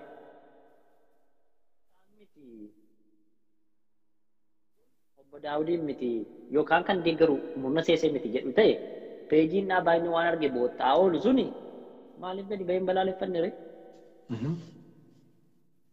Maaliif gadi bahee shiftummaa faqqadaa abdiisaa lafan keenya ree? Abaaboo booni koo shiftaa faqqadaa abdiisaa irratti baasee qabatamaatti lafa kaa'eera bara. Kan uummata irraa rasaa meeshaa hiikee uummata shiftaa amaaraa ficcisiise shiftaa faqqadaa abdiisaa akka ta'e. Shiftaa faqqadaa abdiisaa kun immoo faannoo wajjiniin immoo walta'iinsaan akka lolaa jiru. Faannoo wajjin uummata Oromoo akka lolaa jiru. Qondaala murna seesee wajjin immoo bilbilaan waliin haasa'anii karaa kamiin marroo balleessinaa. Haasaa daqiiqaa dheeraa kan isaan waliin haasa'an. Maali maqaan isaa namichi Amaanfilee wajjiniin kan isaan haasa'an lafa jira. Isa kan akka ragaatti dhiyeessuu hin danda'ama jechaadha. Waan fagoonna. Kanaafuu Oromoo sammuu qabu kan hin hojjennu murna seesee eenyu nuuf jechaa turtan tokkoffaan Daawud Ibsaati. Mataan Daawud Ibsaati jalli immoo qondaala abaawoo ka'uun ofiin jedhu kan ganee qabsoo abaawoo aboo kana balaaleffatu. Sochii waraana bilisummaa Oromoo biyya keessatti gochaa jiru sana qaamni balaaleffatu, qaamni jibba irratti oofu, qaamni lola irratti geggeessu, qaamni shira adda addaa ta'e bilbilaan barreeffama adda addaatiin duuriyyee feesbuukii irratti qindeessee, yuutuubii irratti qindeessee, tiiktaakii irratti qindeessee gadi facaasee mootummaa abbaa irree wajjin waliin ta'ee qaamni shira abaawoo boora xaxu sun seesee sanuu jechaa baane waggaa meeqa. Amma tokkotti siif deebi'a. Miidiyaa irratti lola gurguddaa geggeessaa turan. Maallaqa guddaan Finfinnee nama bitanii Keeniyaatti erganii kilabaa osii irratti erganii har'aa baafne achirraas hin arganne achi deebi'anii tiwutarii ispeesii irratti erganii achirraas bakki kunis hin fakkaatu ati nama saamiti jennee majjala deemnee dubbannee jennaan hin baqate amma tiiktaak irratti galan ganda tiiktaakii jedhamu kanatti illee quban qabdu attee balaalta malee baay'ee keessa seentu yeroo baay'ee nan arga. Waan achi jiru akkam seete. Dhugaa rabbiin si himaa akka achitti milkoofte piippii murni seesee bakka itti milkoofte hin qabdu. Osoo olola tiiktaakii irraa Oromoon hin dhagaa ta'e bagan dhagahin malee. Osoo namni dhagaa ta'e siluma tiiktookii gaafa jedhamu sammuu namaa keessa maaltu dhufa beektaa? Ganda wallaalaa. Bakka wallaalaan achitti wal ga'e jedhamee sitti mul'ata bara. Sammuu kee keessatti ammas mataa kee tiiktookii gaafa jedhamu akkamitti fudhatan ganda namni hin baranne daa'imti qofti achi waccitu. Kutaa arrabsooti malee. Kutaa arrabsoo. Wallaalaan nama arrabsa waan ta'eef akka kanatti sammuun nama amanee jira. Malee otoo miidiyaa seera sirrii wayii ta'e silaa waan achitti adeemaa jirutu ilaalte si gaddisiisaa jechuudha. Yeroo darbe yaadatta yoo ta'e Finfinneedhaa qindeessanitti erganii ajandaa godhatanii achi wal fixanii achumaan dhiisanii iyyaalu baras fidus fidanii waraabanii fidanii feesbuukii irra fidu namni gadi galee ilaalu. Maaliif hin beeka jechuudha waan ta'eef. Kanaaf lola isaan oofan sun naannoo isaanuma dha'a. Wanti nuti gochuu qabnu diinni waan barbaade haa lolu. Isa kan kee ta'e itti himuu danda'uu qabna nu. Amma fakkeenyaaf warra qabsoo abaawoo bootta amananii warra qabsoo abaawoo boo daandii sirra jedhanii amananii fudhatanii deeggaraa jiran irratti ergaa qabna. Maalidhaa? Olaa diinni facaasuun fudhatta taanaan ati diinichaa wajjin garaagarummaa hin qabdu. Sheerii goota taanaan ati diinichaa wajjin garaagarummaa hin qabdu. Anatti erguun sin barbaachisu nama biraatti erguun sin barbaachisu. Dhageesse yoo barbaade dhaga'ee dhiisi. Yoo barbaanne akka dhageenya gochuu hin danda'amu. Dhaga'ee koomentii kennuun maaliif barbaachise? Dubartittii jala yaa'anii isaanii itti barreessan deebii laachuu. Maali koomentii? Ani uummata misiraa akka tasfaa jala deemne koomentii barreessuun na dhiba balaa. Maaltu si rakkise? Ati kootu itti gattee achitti dhiistee maaltu dhimma sirraa qaba? Garuu dookumentiin afur keechuu dandeessa bar tokko haaluu dandeessi namni. Gootee bakka tokko keessee gaaf tokko gaafa barbaachise ati nama akkasii jettee mul'isuu dandeessa. Barri dhufuma. Waa'ee golicha dheengeessa maxxansaan turanii yeroo inni galuuf keessa yaadattaa gaafa ni raqee PP miidiyaa irratti ba'u balleessanii barbaadanii dhabnu yaadatu kunnee kaa'anneera nullee. Kanaaf kan akka itti qabannee mormi seesee yoomillee diina qabsoo bilisummaa Oromooti. Ololli ishee eessaan hin ga'u baddeetti amma akkuma jaalmarroon jedhi maali baddee ima wixxifachaa jirti.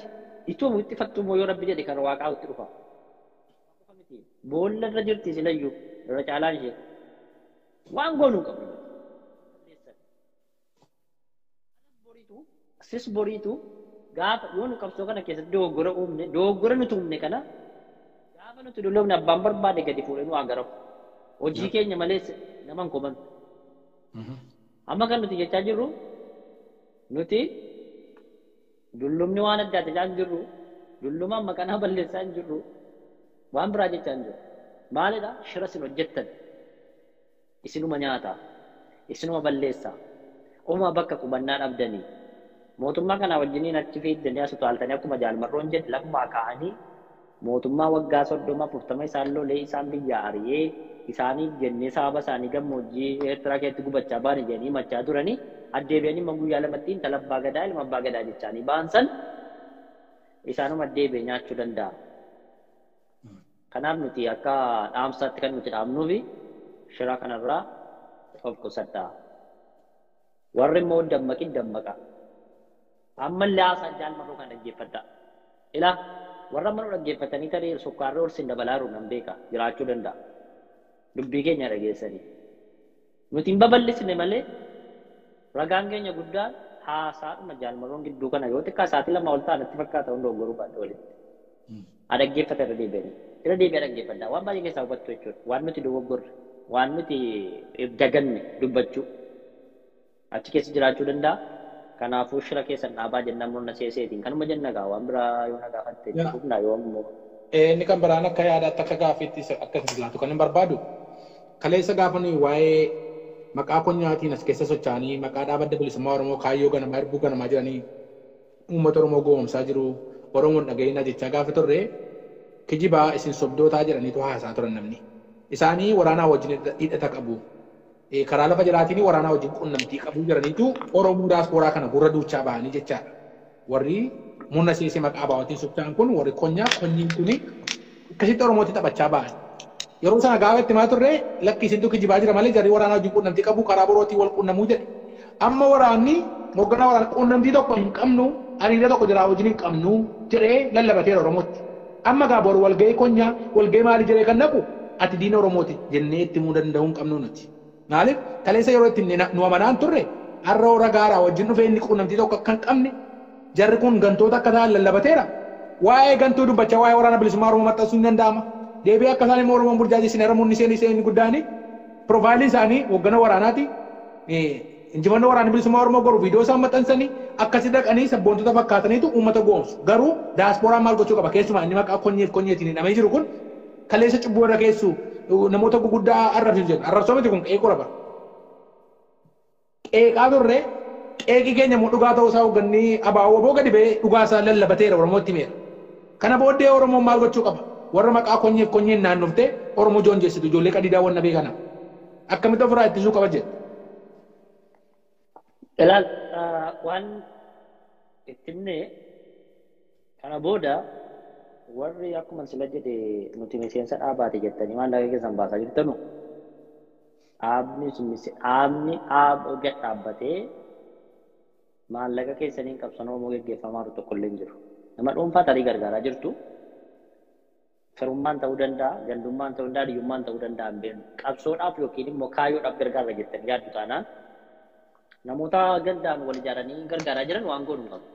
Isaanis ilma miseensa walumatti iyyuu miseensa taane tokkuma isaanii. Garuu warra jaalaluma dhaabaaf qabuuf daaluma adda bilisummaa Oromoof qabuuf deemanii kan maallaqa keessan baasaa jirtanu maallaqa isa hin qabatina.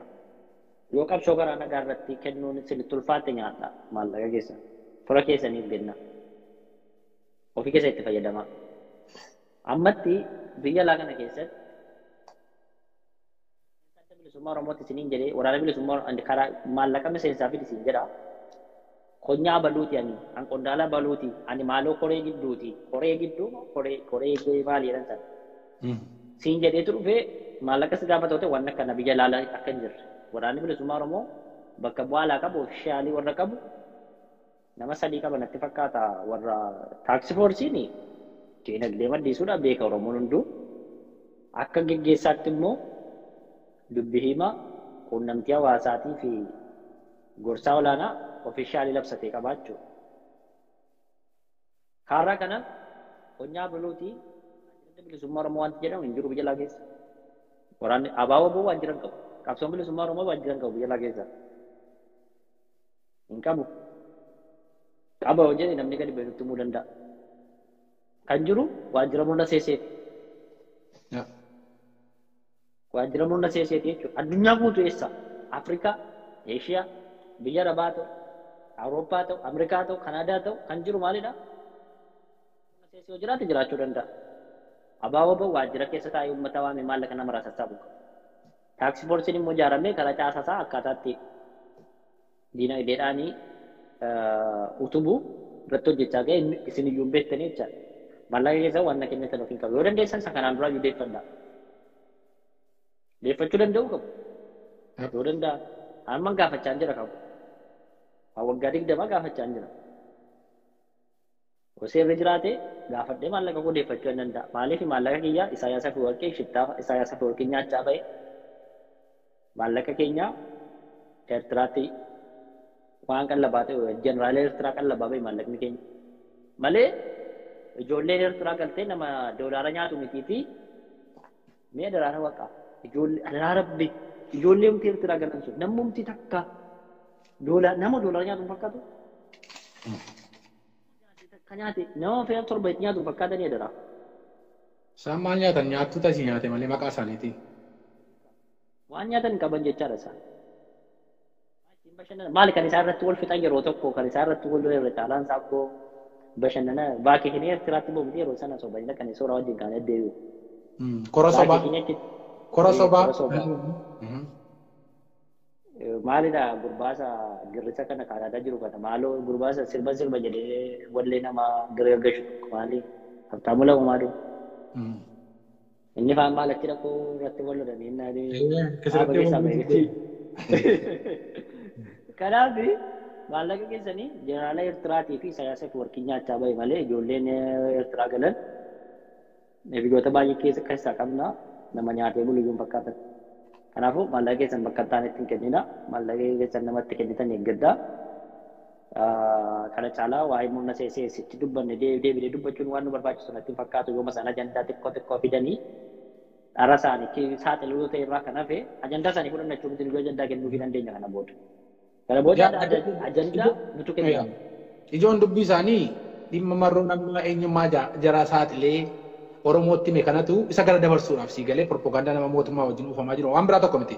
Qabiyyee isaan qabatanii gadi ba'an tokko isa guuggii ammoo iddoo hundumaatti argate kana dhugaan adda bilisummaa Oromoo maal akka ta'e abaa'oo boollee maaliif akka jedhame sababa isaa beektaani ji'a lama dura dubbadheen ture. Hojii abaa'ootii fi hojii waboo goru walitti qabatee waan deemaa jiruufitu akka jedhee waame seeseensa abii maqaa kanaan daldaltuufi isa jiru. Marroonis tokko lama jedhee lafa kaa'ee ture. Inni kan biraa koomentii irratti laattu warra dippiloomaasii jettee dibbee biyya bakkee kanaa reektu. Ijoolleen kaafaa ifaa maaloo fa'aa kun muniseessis keessa jijjiru. Doktariin Piroofeesariin maaloo kan ofiin jettu. Dippiloomaasii asuma teenyee hojjechaatti jirraa nama baay'ee nu qunnamaa jira dirqama akkuma kana kompiitara of dura kaa'anii akka keenya kana akka kee kana istiidiyoo keessa taa'anii haasa'uu miti.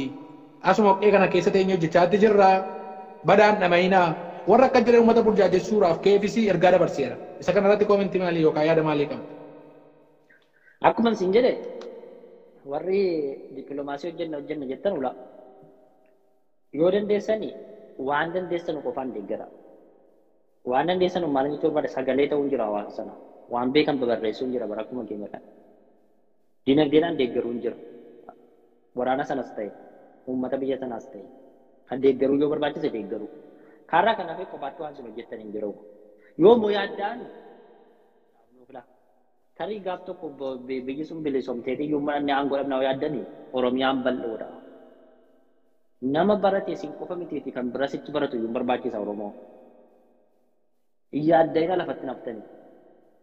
Oromiyaan ta bilisomtu malee waan barbaadan sinii kennuu hin danda'ama sin ulaagaa isaa guunnaan.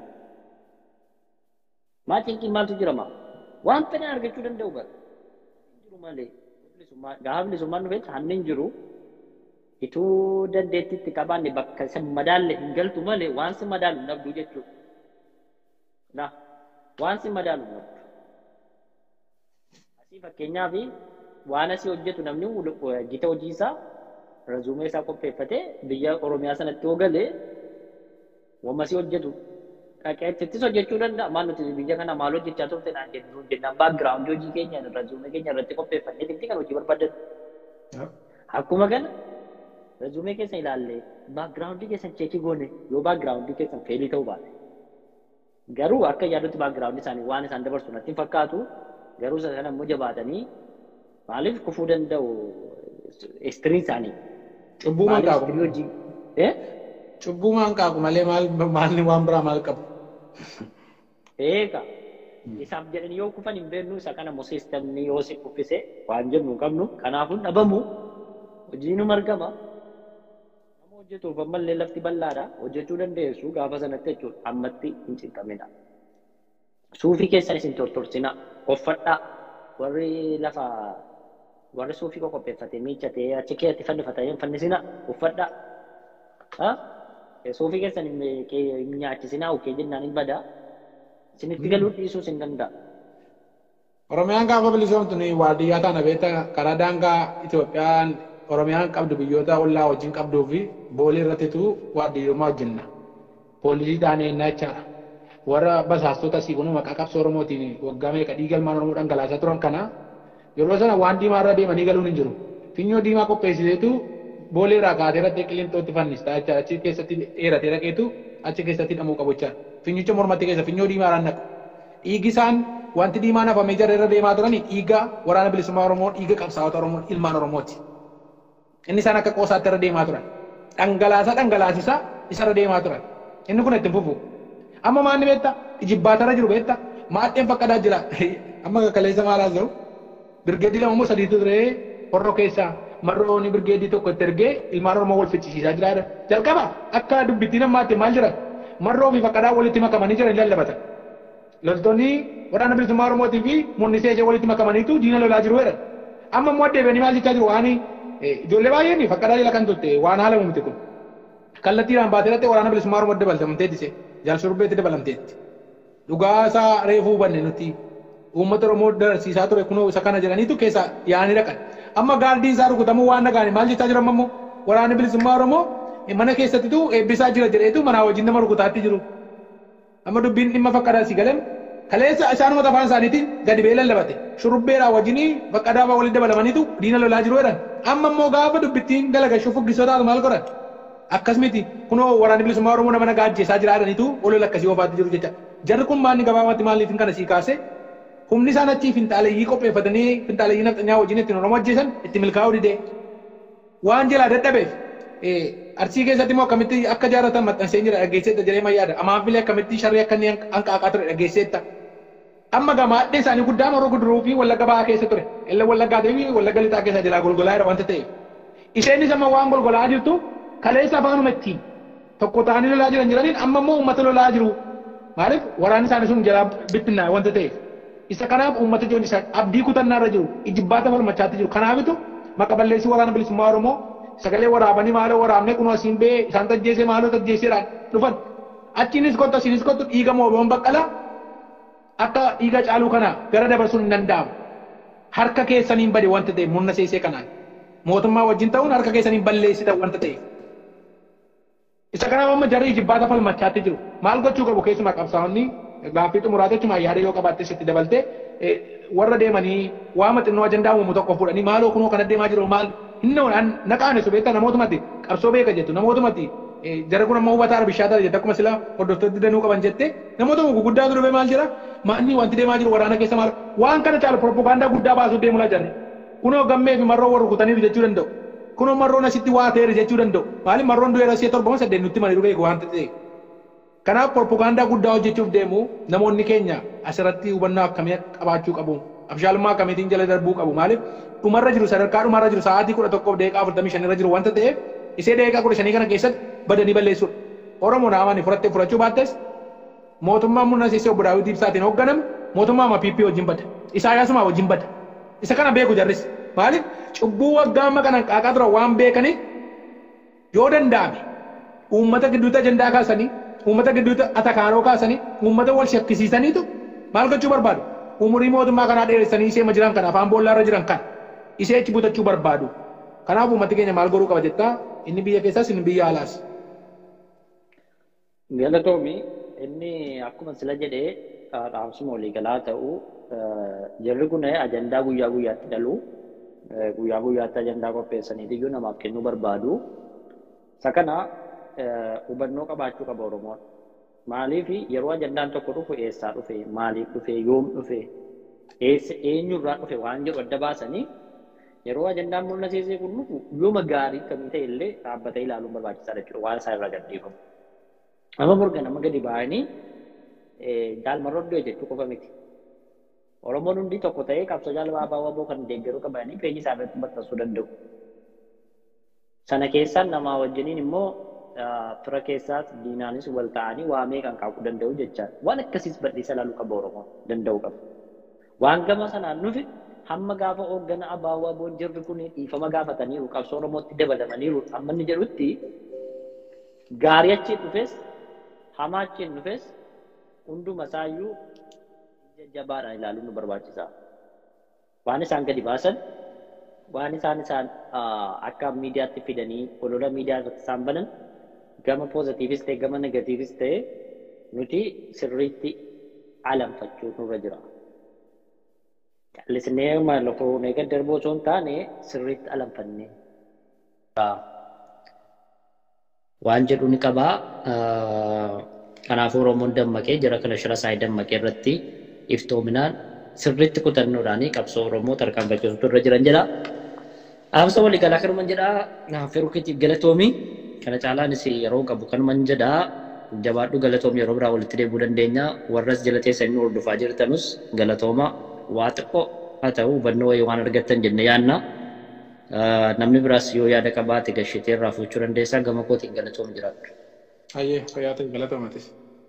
Egaan dhaggeeffattootaa fi daawwattoota keenyaa dhimmoota burjaajii murni seesee qabsoo Oromoo keessatti itti fakkeessanii nuyi hooggantoota adda bilisummaa Oromooti jedhanii caasaan obbo Daawit Ibsaa maadhee gandaa ijaarratanii waggaa amma kana ilmaan Oromootti taphachiisaa turan har'a eenyummaan isaanii namummaan isaanii tokko lamaan saaxilameera barameera. Isa kana immoo kanaan dura gaafa dubbachaa ture cubbuu irra kaa'aa turan nuyi nama arrabsuutti hin jiru namni nama arrabsu mo'atamaa ta'uu isaan dagatina. Nuyi dhaloota yaadatti amanuudha. Yaada yaadaan falmina yaada yaadaan qeeqna. Dhugaadha kunoo ragaa of biraa qabna. Murna kana diraamaa hojjechaa jira jennee gaafa jennu amma danda'ametti sagalee viidiyoo barreeffama isaanii of hirkaa qabna.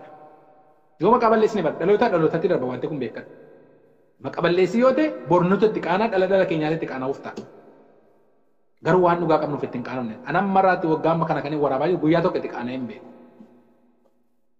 Obbo Araarsaa Biqilaafaa gaafa isaan dhaqanii mootummaatti galan diinatti galuu isaanii dogoggora malee dhugaa akka isaan qaban garuu viidiyoo jaraaf illee waraabee hin beekan. Nama jibbuu dhugaa jibbuu miti.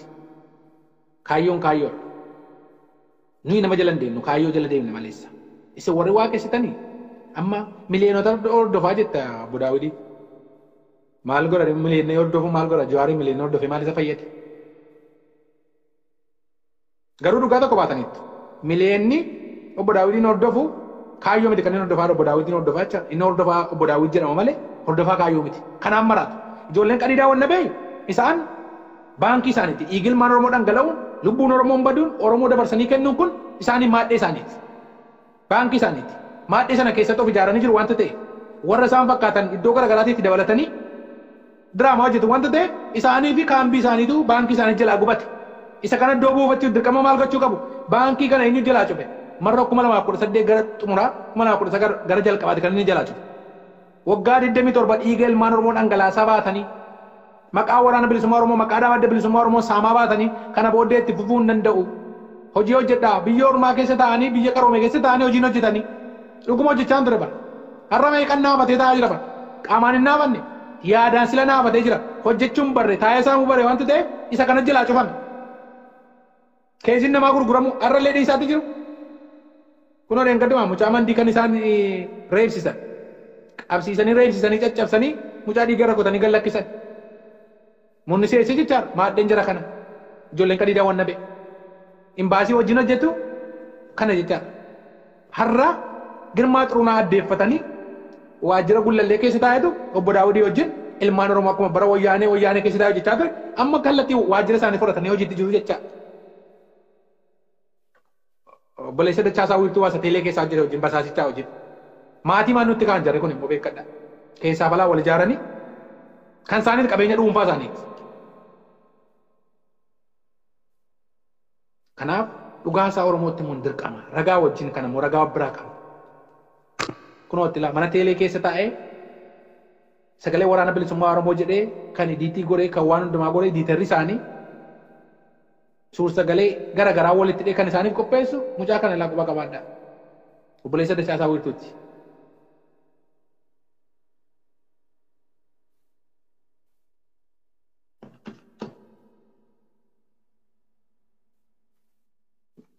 Waraana bilisummaa Oromoo mataa walii rukutanii maqaa walii rukutanii jiraachuun dura fe abadan qabadhu kana la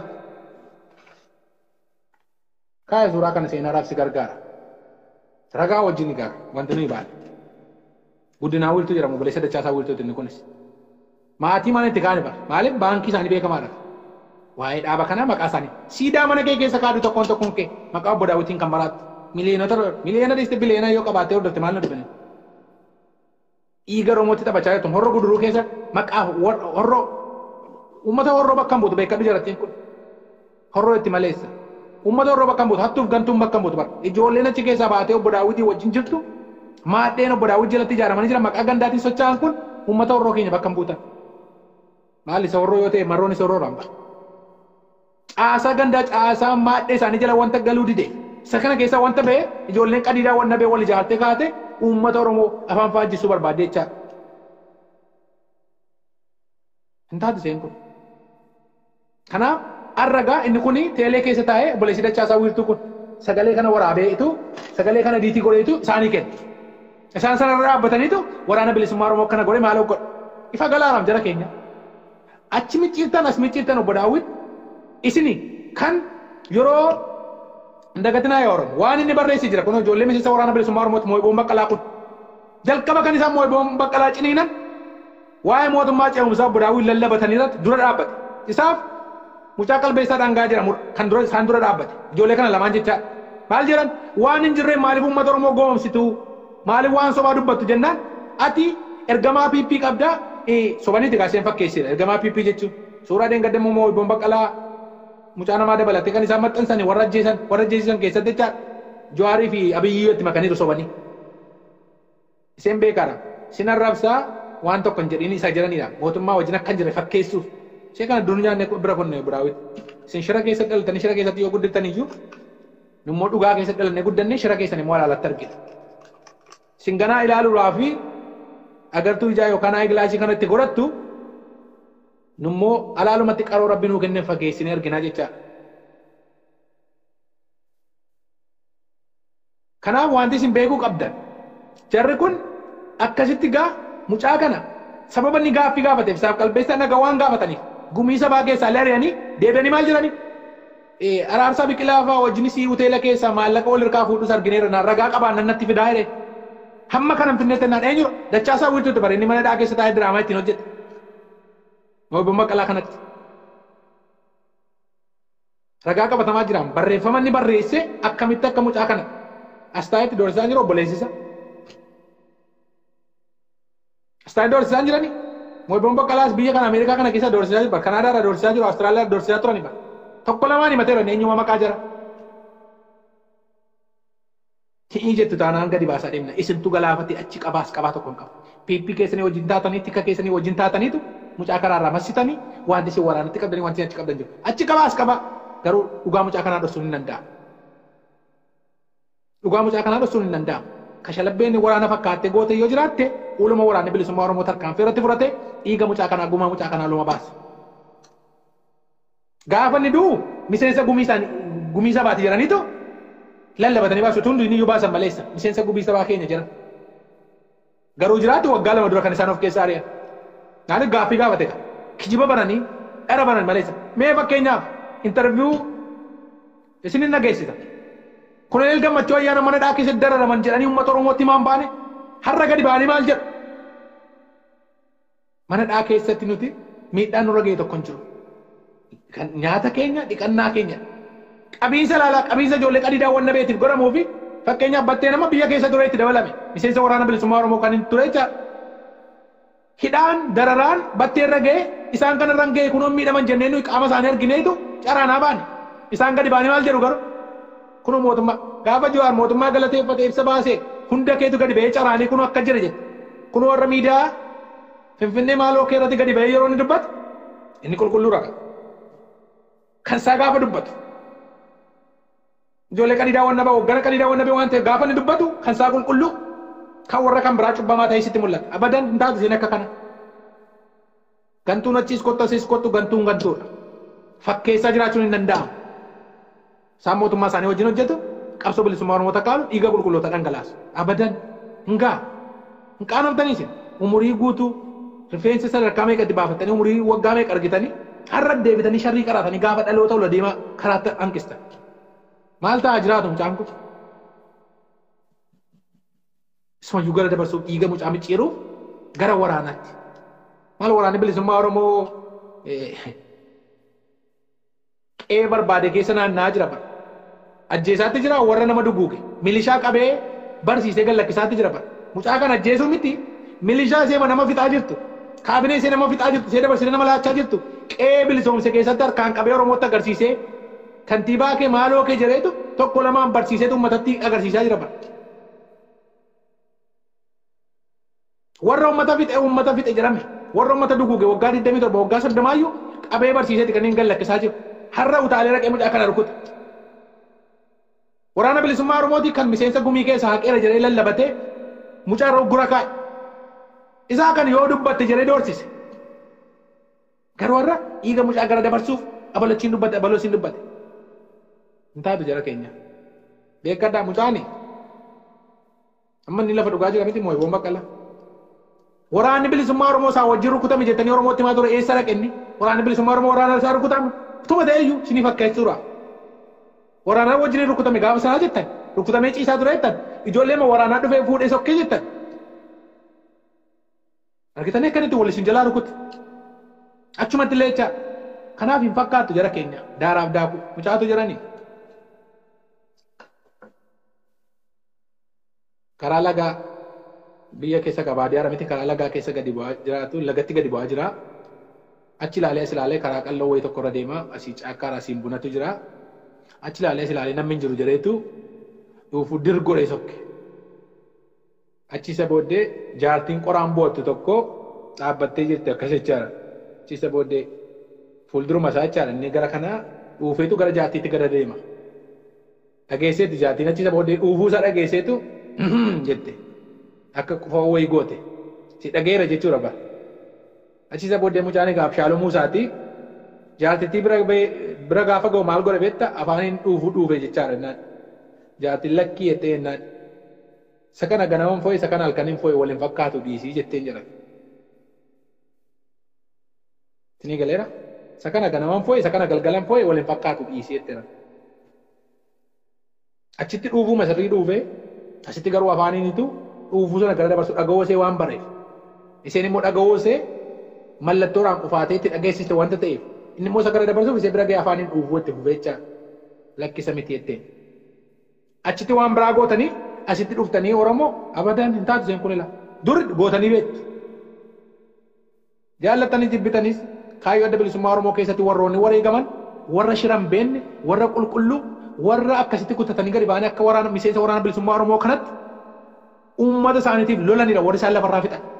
Warra gantoota warra shiran qaaqan warra shiraan nama dhabamsiisan jara kana maadheen akkasitti ijaaramee socho'aa jiru. Hin dhukkubaan isaanii nama baay'ee isaanii hin maraatu. Keessaa bala keessumaa warri biyya bakkee jiran kun amma maraannaa guddaa keessa jira. Ani isinitti meera waggaa 3 barana marrooni maraachiseera wayyaa keessatti maraatanii jiru immoo wayyaa isaanii irraa isaaniitu ilaa abaluura jennee isinitti agarsiisuu duwwaadha ga'een keenya. Malicha dhoolne irraare nummoo cuunfinee ma keessaa baate. Malaan dho'ee yoo hafe rakkoodha. Boosaniiru miti jarri nummoo laa kunuutti malaan isaa jennee keessaa baasneetu ilkeesee wajjin keessaa baasne akka inni gadi nyaatiin madeessine. Yoo malichi keessaan baane nama nyaata wanta ta'e fayyisuu barbaade cubbuu isaan goobesanii akka qocaatti dhagaa ta'anii qabsoo bilisummaa Oromoo irra taa'aa turan isa kana irra butaan qabu bara dhugaama isaa Oromootti meera. Kan Oromoo joonjeessuu barbaada abadan hin taasiseen kun abadan waraanni bilisummaa Oromoo lolaan cabu tokko hin jiru ilaa bor abaluu hoggana baluutu galee mootummaatti dabalame jettanii yoo lallabdanii qabsoon bilisummaa Oromoonaaf baradha warroonni tokko funni jechuu barbaadanis baradha gollechi dheengee galee waraana 3,500 wajjin dhufaa jira jedhanii warri seesee kun balballoomsanii gollecha dheengee gurguratanii biraa deebi'an qabsoon kibbaan du'e marroom dama siin jibbitan kun borganuu danda'a bara qabsoon hin du'u qabsoon Oromoo dhaloonni irra jiru kun dhaloota kaayyooti malee dhaloota nama jala yaa'u miti isin mileenaan itti hordofaa daawwitiin mileena hordoftoota mileena qaba maal naa godhare mileena miti bileena yoo qaba baay'ina hordoftootatiin bare dhugaa Oromoo qabsoon hin danda'amu bara dukkanaa gootaa turtaniittu bara dukkanaa bara namni hin beekne nama dhabamsiistanii kaatanii wareegame jechaa baataniittu har'a garuu hin danda'amu har'a hin danda'amu maaliif waaqaa gaditti teekinooloojiidhaaf galanna ta'u guyyaadhaa guyyaatti dhuufuun keessan illee namni qofa'u jira gaafa isin dhuuftan illee. Kanaafuu cubbuuraan dhiiga ilmaan Oromoo balleessitanii waraana bilisummaa Oromootti hirkisuun barbaadina. Waraanni bilisummaa Oromoo warra nama duguugaa ture warra nama fixallee gaafa qabu Oromoo maal godhe gaafateen bar nagarree Shawaa Lixaa keessatti diinaraas maal godhe qabee dhaqee barsiisota barattoota uummata bira geesse nama dubartii gudeede illee dhaabee ijoollee gudeedan sana itti agarsiisaa ture bara. Warra maqaa waraana bilisummaa Oromootiin saaman warra nama ajjeesan qabee fidee uummata bira kaa'e maal goonu uummata gaafata bara. Maaltu geessu barbaachisa uummata bira sababa gooftaansa uummata isaa ta'eef beekan. Akkasitti mucaa qulqulluu akkas godhu dhiisiti. Hin danda'amu waliin fakkaatu jara keenya. Kanan fakkaatu jabbiin haadha ootuu jira. Yaa Daawit afaan boollarra teessanii cubbuu Oromoo irratti godhaa jirtanii dhiisa irraa dhaabbadha. Deeggartoota keessan maadhee ijoollee qadiidaa wanna bee furattanii boollatti galtu malee qabsoo Oromootti deebitanii waa gootu hin jiru.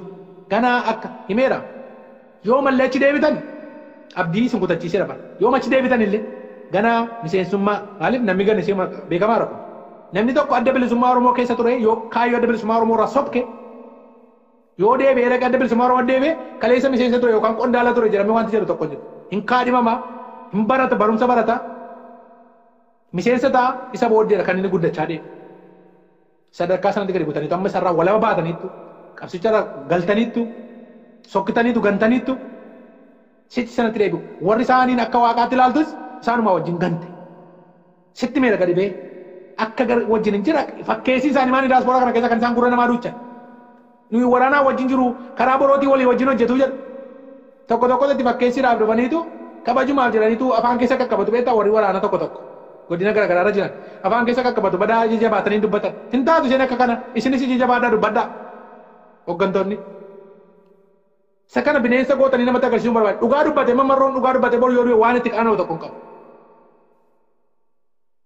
Kabaja namaa namummaan maluu nama kabajuun hin danda'a. Garuu qabsoo keessa haadha koo abbaa koo eessuma koo durbii koo jaarsa jaartii koo wanti jedhu tokko hin jiru. Qabsoon.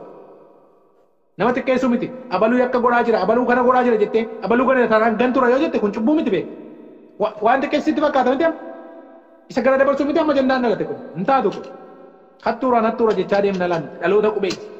ijoollee dibata qabdu ijoollee waaqa dhaaduu hin dandeenye dhugaadhaan dhugaadha sobaan soba adiidhaan adii gurraachaan gurraacha kam gootu gaa horteen baraan bara horteen wiirtuufaa maal nu gootu maaltu isin ta'a boolla maalii littu dhumate ganni keessa dhumateera kana booddee isin cubbuula oromoo see kana qabadhaa jala sararaati keessaa kutaa kaadhaa kana booddee ijoolleen qadii daawwanna bee warri shira qabsoo bilisummaa oromoo qaadda bilisummaa oromootiin godhan obbo Daawwitiin hoogganaman kana booddee cubbuu irratti cubbuu yakka irratti yakka dalagu baduu isaanii waan baraniif yoo abiyyiin bade akka wajjin hin badan waan beekaniif quba qabaadhu mee utuu mootummaa kanaa wajjin hojjetanii maaltu isaan shakkisiisnaan haadha manaa isaaniitiif mucaa isaanii Kanaadaa kaatanii biyya keessa maaliif ta'u beeku abiyyiin isaa haadha manaa isaa kaatee jira as Ameerikaa kana kaatee jira Kolooraadoo lafa jedhamu bara hundi isaanii warra miila tokko cikaa miila tokko kaa'ee jirudha eemuun baqatu yoo abiyyiin kufe beeku gaa wanta godhaa jiran kana wanta ta'e cubbuu qabsoo bilisummaa oromoo irratti godhaa jira waan beekaniif isaan turuuf jiranii Kanaadaa isaanii keessa badu jechaa fakkeessitoonni hin beekne garuu tokko tokko dhuguma qabsoo irra jira jetteetu cubbuu keessa galtee turatte dhiiga laakkan dhaabbaddarra kanuma isin jenna ergaa akkasii isin qabna arras biyya bakkee keessa konyaa konyee jedhanii warra dhaabaa warra maalii jedhanii zuumiin dheengadda dhibbaaf ho'i isin mariisisan miti isinis warri beekaatti jirtan itti fufa amma immoo dhageessaniitu gaa hidhati isaanii eenyu wajjin waraana parsentii 80 qabnaa jiran bar zuumii irratti dhufan parsentii 80 nurka jiraa jiran isa kan mootummaa Abiyyi himatu fira hin beeku malee egaa amma maal jetta kanaafuu oromoo jabaadhaa qabsoo keessan eeggadhaa atakaaroo ganaa kaasuudhaaf deemu hololaan malee waraana bilisummaa oromoo mo'uu hin dandeenyu jedhanii waan ka'aniif maqa balleessiin sagalee gararaa garasii fidanii walitti hidhanii ka'anii fakkeessanii dubbatanii waraana bilisummaa oromoo gidduu kana dhalate jedhanii hamilee ittiin si cabsuuf deemu waraanaan dadhabaniiru wanta ta'eef lolanii mo'uu hin dandeenyu waraana bilisummaa oromoo waan ta'eef isa kanattitu piippiraa fi kaafaayinis keessuma seesee maqaa baa'uutiin socho'an obbo Daawwitiin hoogganamu kun shira guddaa hanqaaqaatti jiru ganamaa galgal warra shiraa wanta ta'aniif isa kanaaf qabsoo keessan eeggadhaa kanaafis mataan cabina waan baay'ee balballoomsuudhaaf deemaatti jiru kanuma isiniin jira wobbo bira dhaabbadhaa warri karaa takka argeetti ijaarraa takka maaloo keessatti waraana ijaarra jettanii maqaa taaksii foorsii keessaaf gareen garaagaraa immoo sochii isin irra jirtanii dhagaatti jirra akka kan keessan boriin itti deebi'a har'a kanuma irratti nu haa ga'u wobbo bira dhaabbadhaa karaa taaksii foorsii wobbo gargaaraa injifannoo uummata oromootiif ololtuuf gantuudhaaf iddoo hin laannu wobboon yeroo gabaabaa keessatti daaraa godhee biyya isaa oromiyaan bilisoomsa warra jirtan asumatti haftu warra biyya keessaa dhugaa isinitti fakkaate kaayyoo irra jiru tanii deemaa turtanii soba ololtee irratti deemaa ture jettan har'a immoo maal jetture gaafa marroon dhugaa isa gadi baase amma ajandaan ta'ee jedhamee hooggana eengadde guyyaa 2-3 dura miti hooggana waraanaa sanyiidhaa fi abdii takka jedhanii gadi baasan badaa bitamuu dide amma immoo ijoollee makan isinitti maan ture gaafa immoo boon bakka laajjeessan ilaa isii amma sagalee raan baasa miti boon immoo qabne irraa balu jedhaniitu waraanan nu ergee marroon nu erge jedhanii fidanii dhufuu danda'u nama viidiyoodhaan waraabanii mootummaa wajjin hojjetu wanta ta'eef tikama wanta ta'eef kanaaf mataa isin hin cabin dhugaa immoo boon bakka laa ololachii baastee asii baasteen gara darbuu hin danda'u